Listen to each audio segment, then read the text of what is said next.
Buenos días, José María. Buenos días.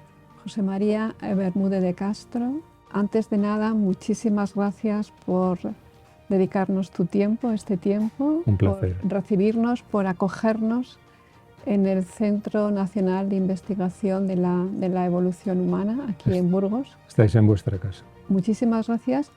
Y es un privilegio, es un privilegio estar rodeado de todas estas piezas de nuestros ancestros, de nuestros antepasados, aunque sea de hace millones de años, pero son nuestros antepasados. Correcto, sí.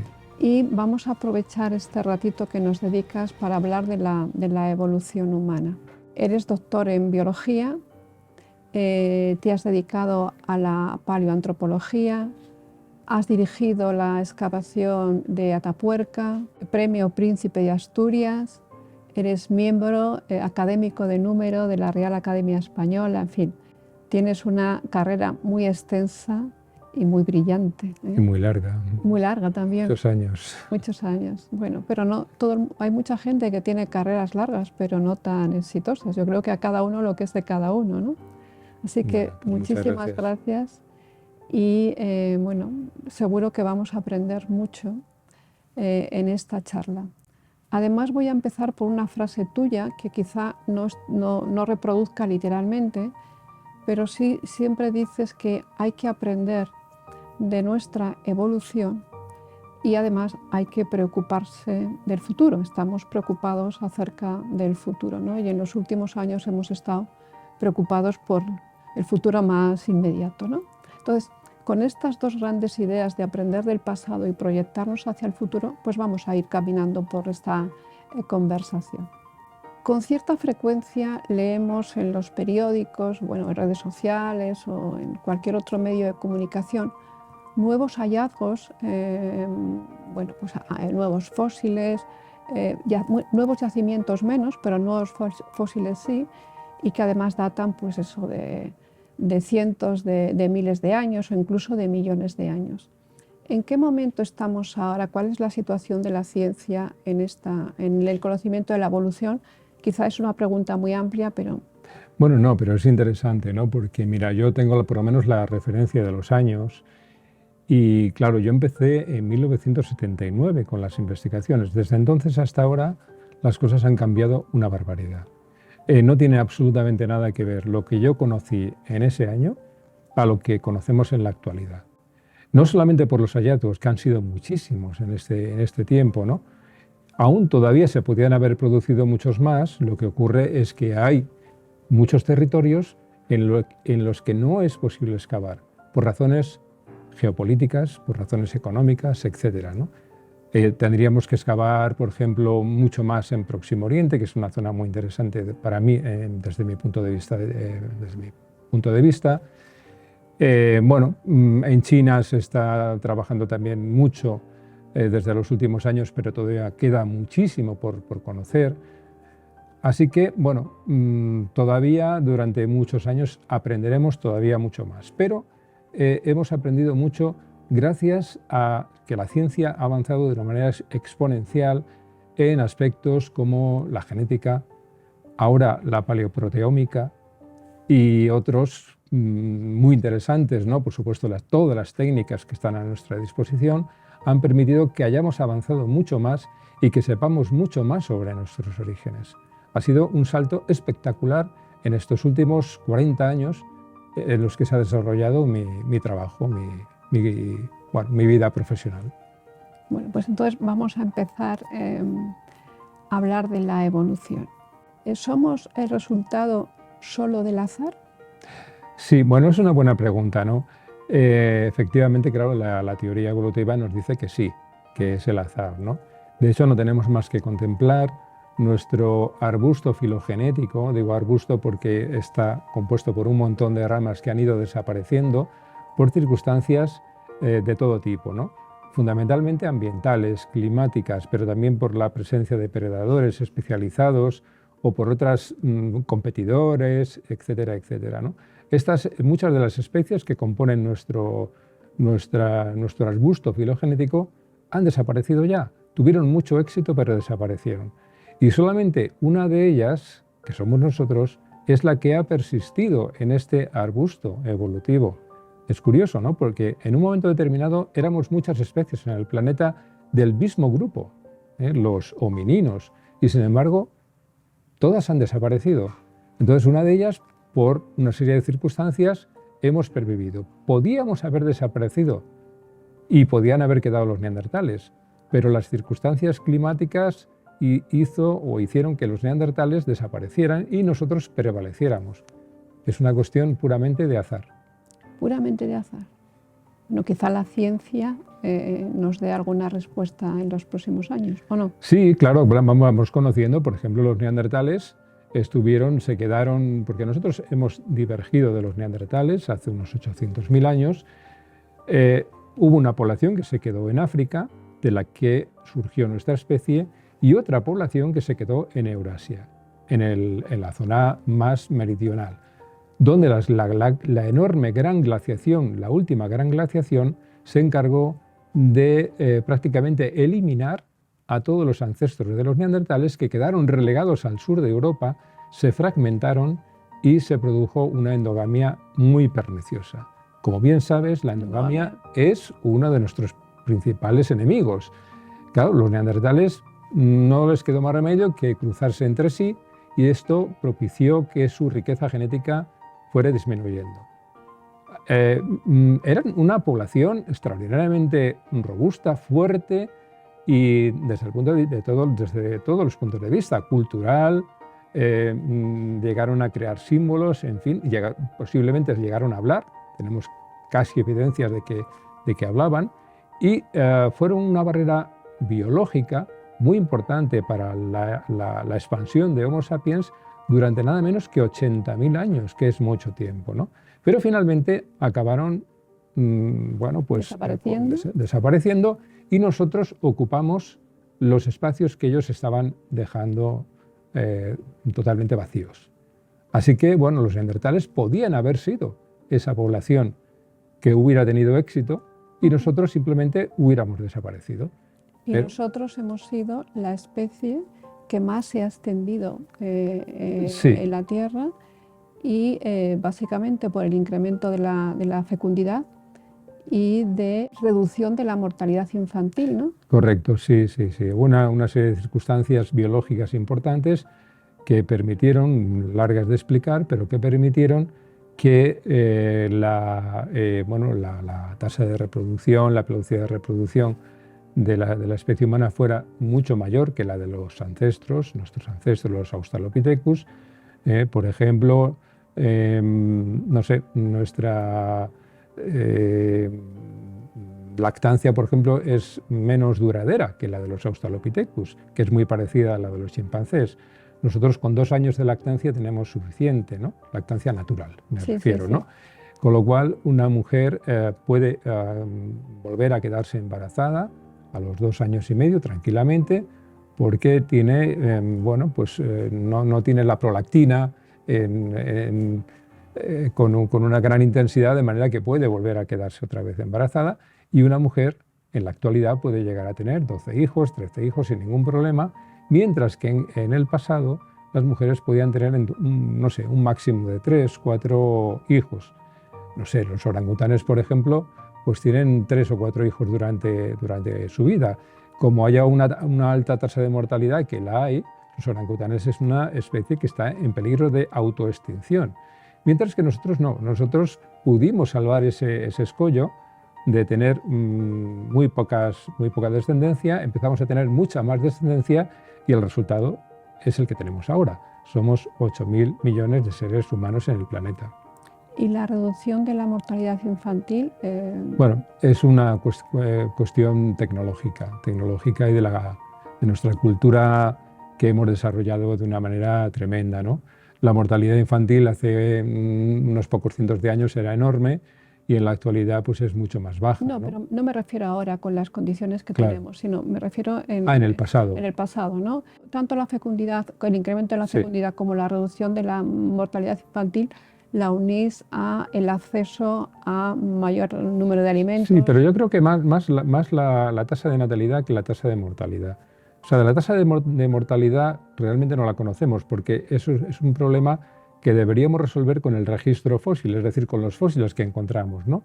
Pero el problema es que los huesos de los individuos más juveniles, más infantiles, desaparecen con mucha rapidez. Entonces es muy difícil hacer un estudio demográfico del pasado, ¿no? No sabemos exactamente cuál era la tasa de mortalidad, presumimos que era alta, pero no estamos muy seguros. Ahora, eso sí, la tasa de natalidad, de fecundidad, era muy elevada y eso pues, nos llevó poco a poco a un crecimiento demográfico muy rápido, ¿no?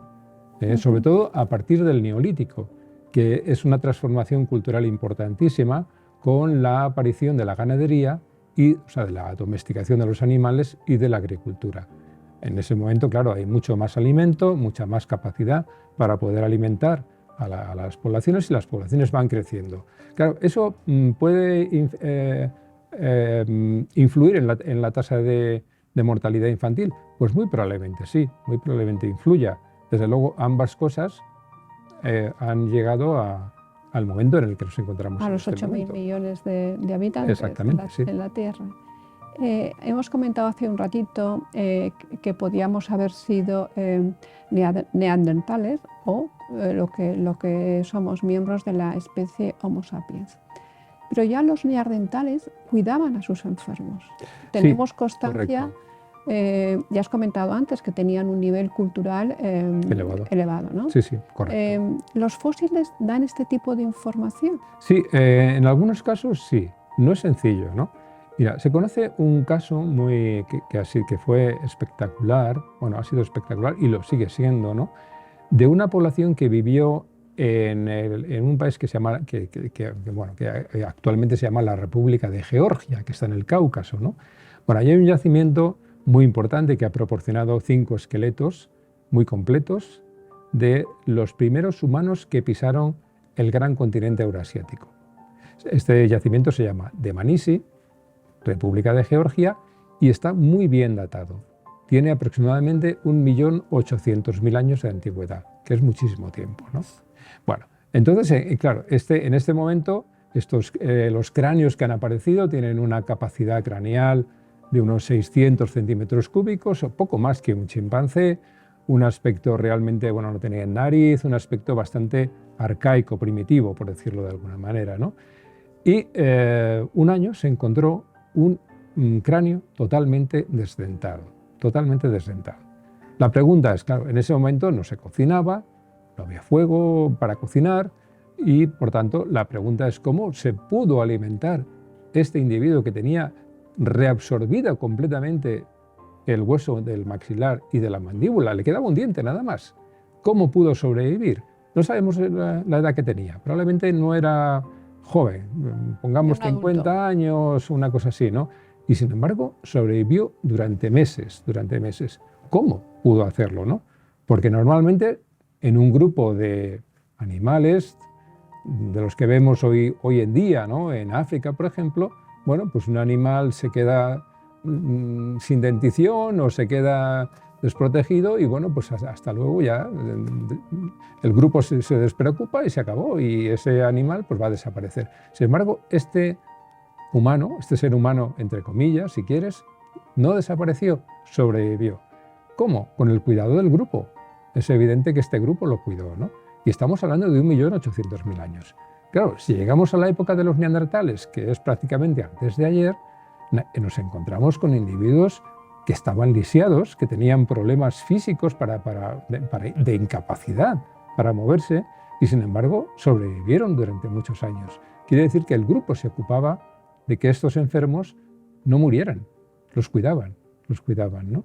Y esto lo hacían los neandertales, por supuesto lo hemos hecho siempre nosotros, pero los neandertales ya lo hacían de una manera normal, era habitual que los cuidaran, ¿no?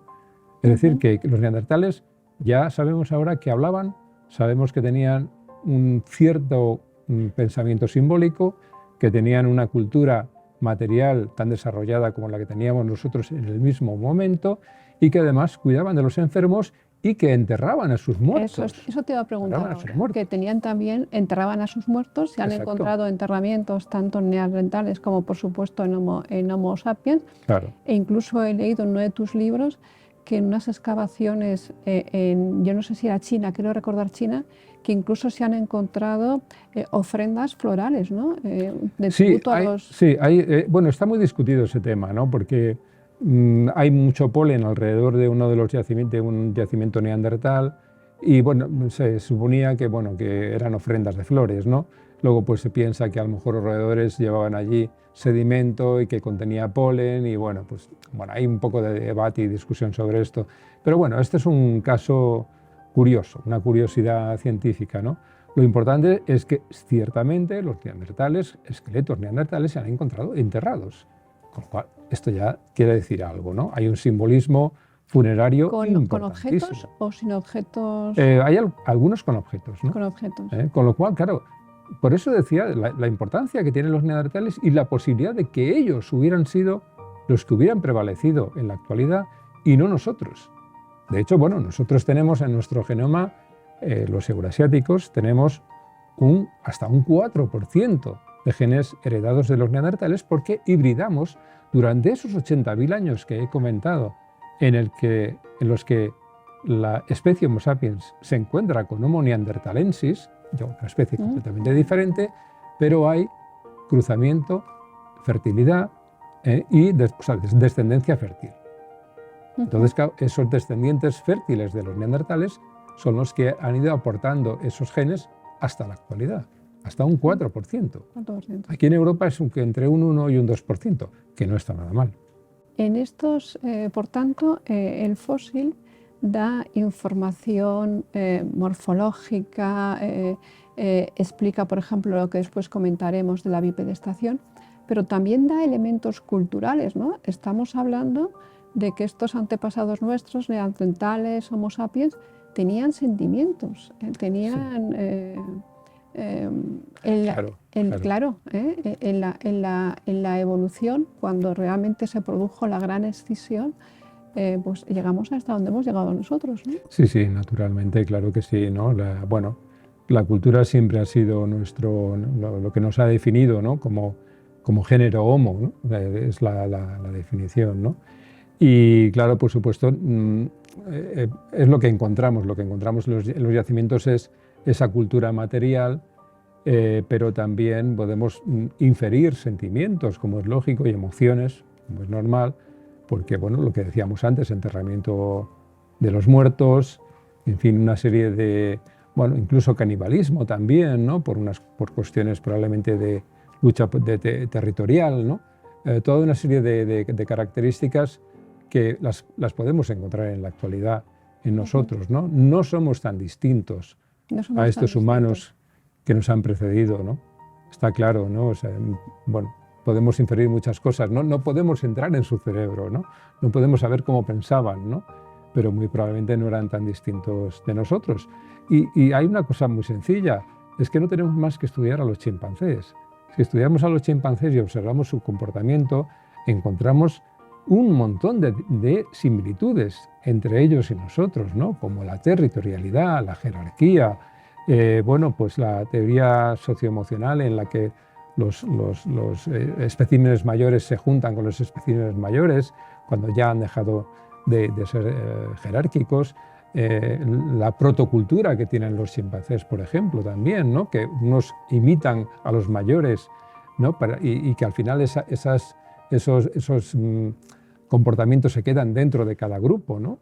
Y distinto de otros grupos que hay de chimpancés no sé, en las proximidades, en fin. Ahora que has comentado los chimpancés y la gran extinción en su momento, ¿no? ¿Cuándo habláis de que uno de estos especímenes, como tú dices, es Homo? Cuando consigue la bipedestación, cuando tiene una determinada expansión encefálica, cuando tiene una capacidad tecnológica no como la entendemos ahora, sino capacidad de fabricar herramientas, de manejar las manos. De manipular la materia prima y transformarla. Eso es. Ese es el momento, ¿no? Bueno, pues sí, efectivamente nosotros hacemos las clasificaciones. Las clasificaciones son humanas y por tanto alguien decide sobre esto, ¿no? No es una cosa que nos venga dada por ciencia infusa, ¿no? Entonces, un buen día, pues los científicos que se dedicaban a estas cosas decidieron que los primeros representantes de nuestro propio género, del género Homo, serían aquellos que habían sido capaces de transformar la materia prima, la cultura, la aparición de la cultura, como tal, entendida de una manera global, ¿no? Las piedras se transformaban, se golpeaban y se utilizaban para una serie de funciones.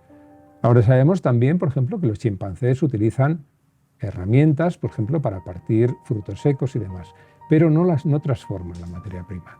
No golpean la piedra para obtener un filo o para obtener una propiedad diferente de esa piedra, ¿no? En el género Homo sí, es decir, los primeros representantes del género Homo sí son capaces de transformar esa materia prima para que adquiera propiedades diferentes. Por ejemplo, cortar la carne. Si hay que cortar la carne, necesitamos un filo cortante. Eso se puede hacer golpeando una piedra y ya sabes que se obtiene un filo y ya está, ¿no? También se puede utilizar esa piedra para golpear un fruto seco también, ¿no? Pero cambiamos esa materia prima. Y eso conllevó también una sociabilidad, una gran sociabilidad, porque en ese momento nuestros ancestros ya habían quedado fuera de la selva, estaban viviendo ya en las sabanas. Y necesitaban, por supuesto, una cohesión social todavía mayor que la que tienen los chimpancés. Una cohesión social que les pudiera permitir obtener un alimento que encontraban con gran facilidad en la selva, pero no tanto en la sabana. En la sabana hay alimento, naturalmente, pero ese alimento se mueve a mucha velocidad. Pensemos en una gacela, ¿no? Que puede ser una presa fácil para conseguir, ¿no? Si no hay una sociabilidad mucho mayor, entonces es muy difícil. Y claro, esa sociabilidad, ¿qué puede implicar? Puede implicar algo más de inteligencia, o a lo mejor un cerebro mayor. Es decir, todo esto puede estar relacionado.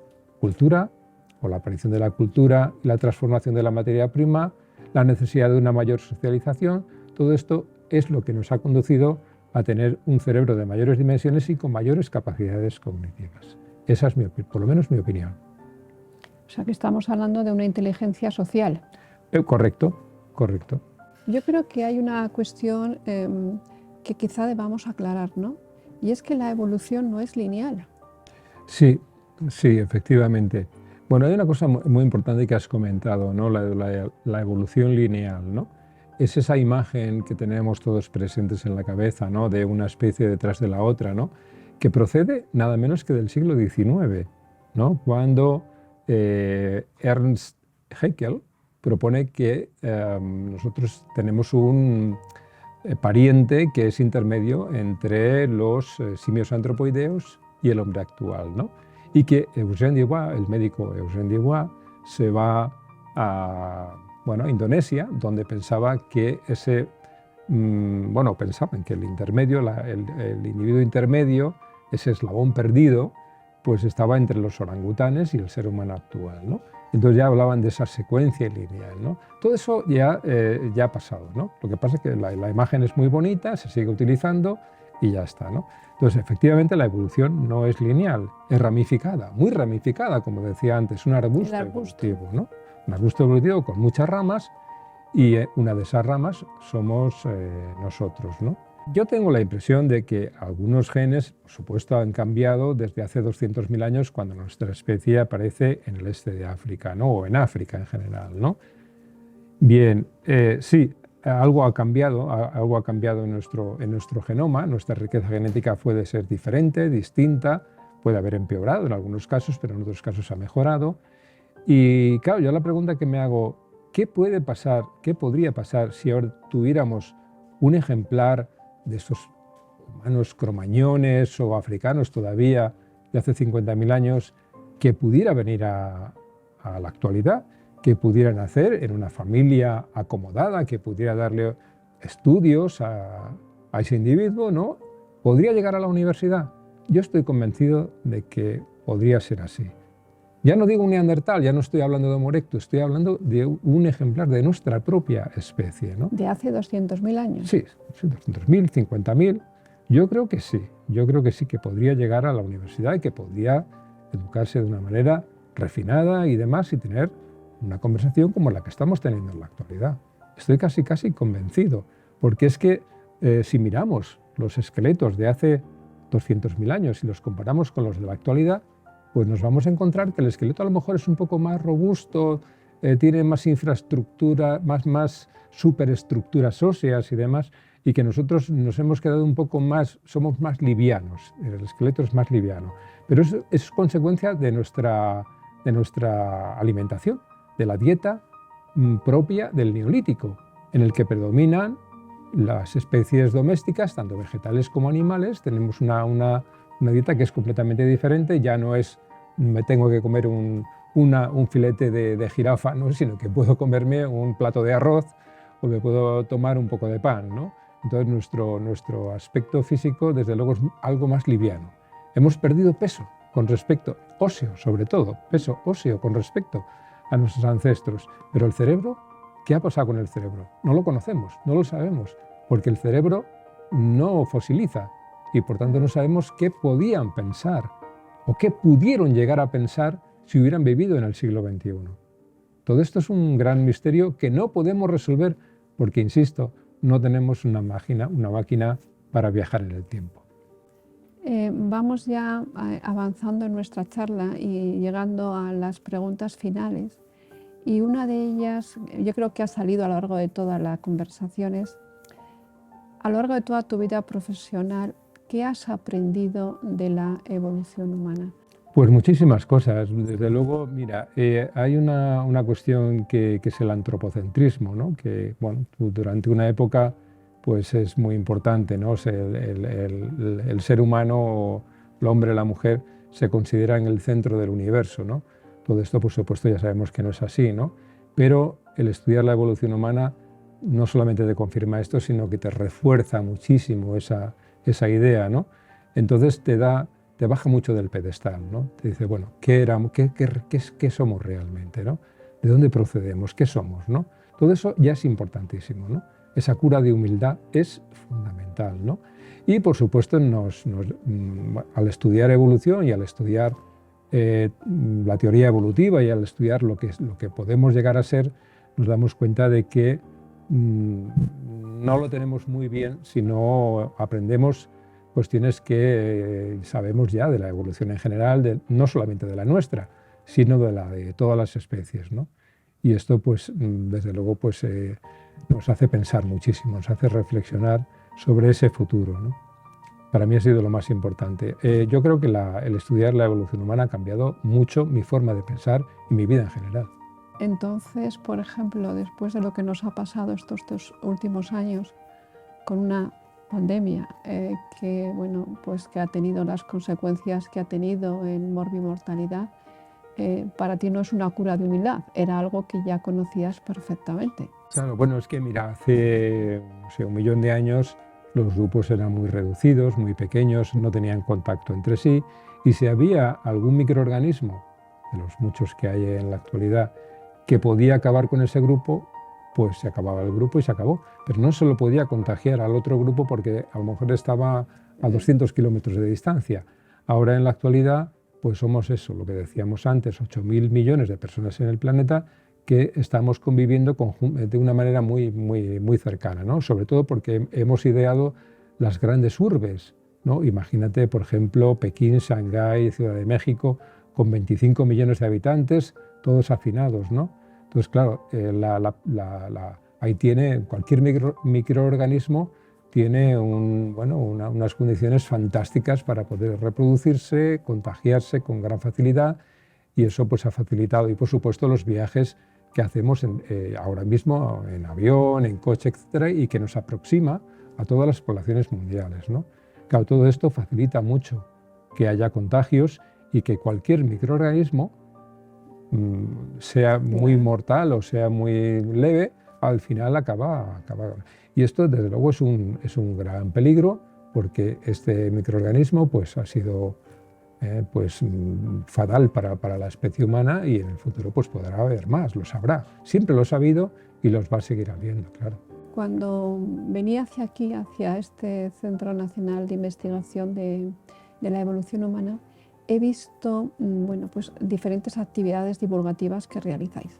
Y claro, me ha llamado la atención que en el pasado mes, el de febrero, hicisteis una dedicada a la mujer y la ciencia, Ujú. y una de las jornadas estaba dedicada a la mujer y la evolución humana. No me gustaría terminar la charla sin que comentaras algo en relación a esto. Bueno, naturalmente siempre se habla, bueno, depende, hay épocas en las que se habla mucho del macho, de la especie, y en cambio nos olvidamos de la hembra, ¿no? Bueno, yo vivo en una profesión en la que el hombre y la mujer no tienen ninguna diferencia, absolutamente ninguna. Yo he trabajado con mujeres siempre y en mi casa éramos muchas mujeres, había muchas mujeres, ¿no? Por tanto, no tengo ningún problema en ese sentido, ¿no? En cuanto a una cuestión profesional, ¿no? Pero si me preguntas por el pasado, naturalmente, hombres y mujeres hemos tenido un papel fundamental en la evolución. Sin mujeres no había nunca podría haber habido evolución, ¿no? Y la mujer ha cumplido su papel como el hombre o el macho ha cumplido el suyo, un papel totalmente complementario, ¿no? ¿Esto quiere decir que las mujeres a lo mejor no podían dedicarse a la caza, por ejemplo? Pues a lo mejor sí, a lo mejor había un momento en su vida en la que sí podían dedicarse a la caza. En otros momentos, la mayor parte de la vida, porque la vida era muy corta en aquella época, en aquellas épocas, estaban siempre pues, embarazadas o con un niño, ¿no?, al pecho, ¿no? Con lo cual, claro, pues tampoco se podían coger una lanza o coger unas piedras y dedicarse a matar búfalos y demás, ¿no? Bueno, normal, esto es normal, ¿no?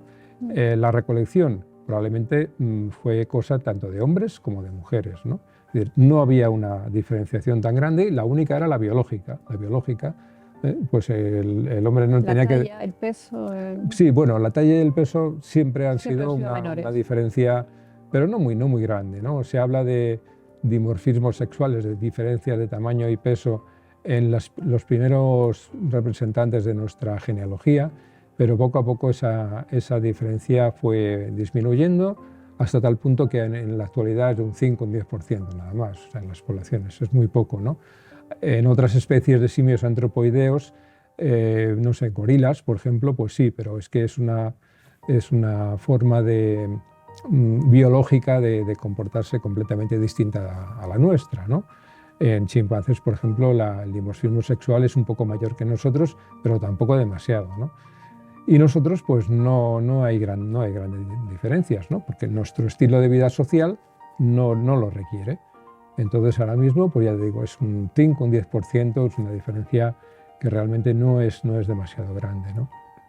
Bueno, pero una de las características que hemos comentado antes, la bipedestación, trajo también consigo diferentes cambios en la cadera, reducción del canal del parto, y que somos la única especie que necesita ayuda para... Sí, efectivamente, esto es muy interesante, ¿no? Porque siempre se llegó a pensar que el parto pudo haber sido mucho más sencillo en el pasado, ¿no? Es decir, bueno, ¿cómo era posible, ¿no?, que una mujer tuviera que tener un parto larguísimo de 24 o 48 horas cuando los predadores estaban al acecho, ¿no?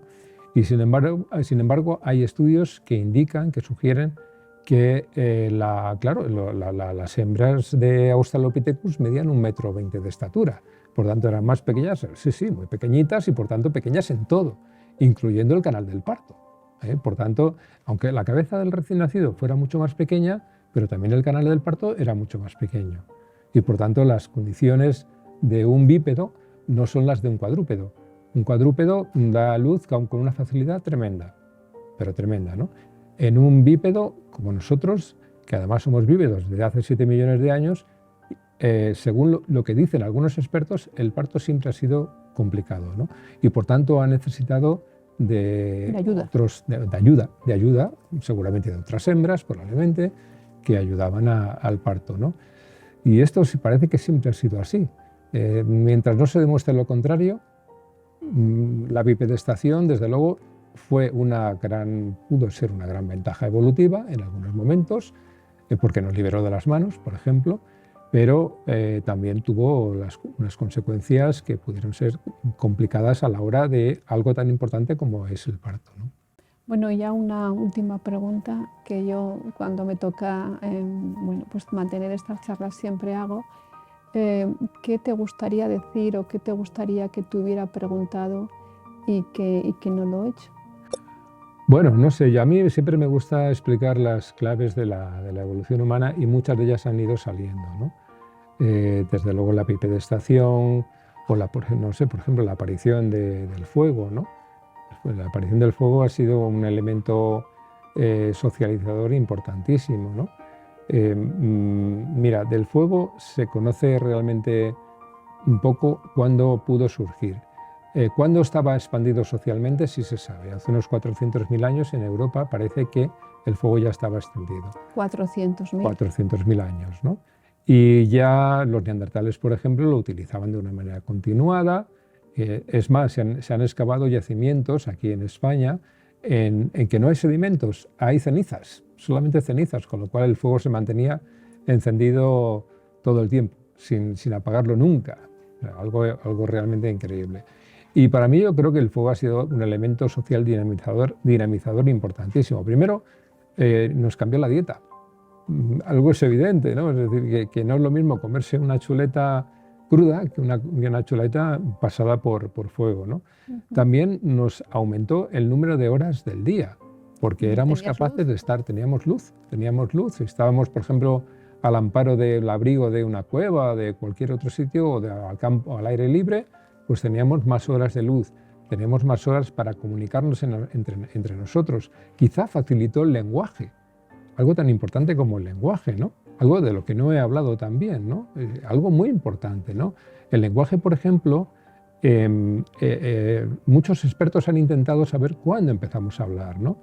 Nos decía un gran anatomista, Philip Tobias, que falleció no hace muchos años, que quizá esos cráneos de Homo habilis con un tamaño un poco mayor, de unos 500 centímetros cúbicos, tenían las áreas de Broca y Wernicke, que son las áreas más relacionadas con el lenguaje o la interpretación y la comprensión del lenguaje, estaban un poco más, eran un poco más grandes que en los Australopithecus, ¿no? Pero claro, todo esto no se puede saber porque realmente el cerebro no fosiliza, ¿no?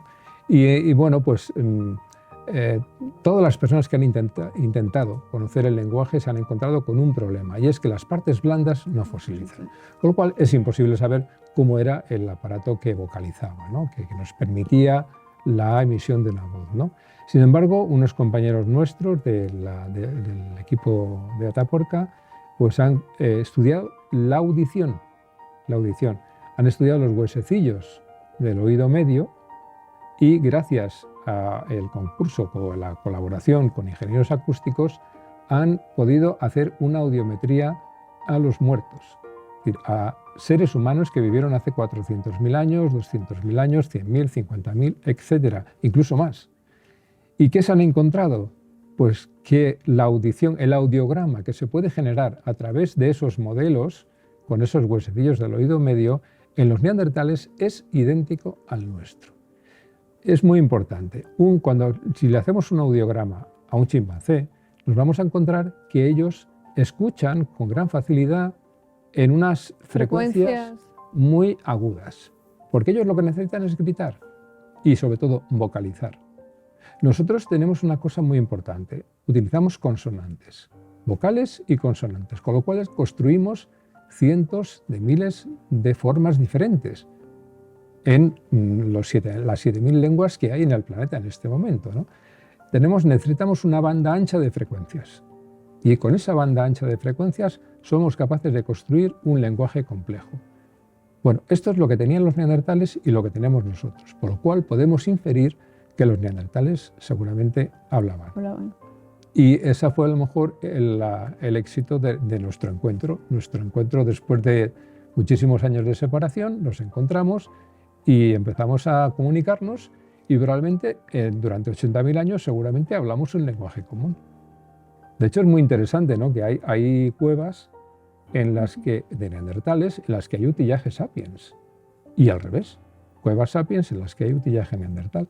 Por tanto, intercambiamos los elementos culturales, posiblemente hablamos, hibridamos y no sé, en Próximo Oriente, por ejemplo, los neandertales no son tan clásicos como en Europa, ¿no? Son más livianos, más ligeros en sus facciones, ¿no? Más parecidos a nosotros, Los a los sapiens. Es curioso, una cosa muy interesante. Sí, sí, sí. Muy bien, pues muchísimas gracias. Un placer. Eh, Gracias a vosotros. No, muchas gracias. Es muy impresionante estar rodeado de, bueno, pues de estos cráneos que tenemos aquí. Y bueno, pues confiamos en que tengamos otra ocasión para seguir Espero que sí. profundizando y que nos puedas contar muchas más cosas. Será un placer. Claro que Muchas sí, gracias. Gracias.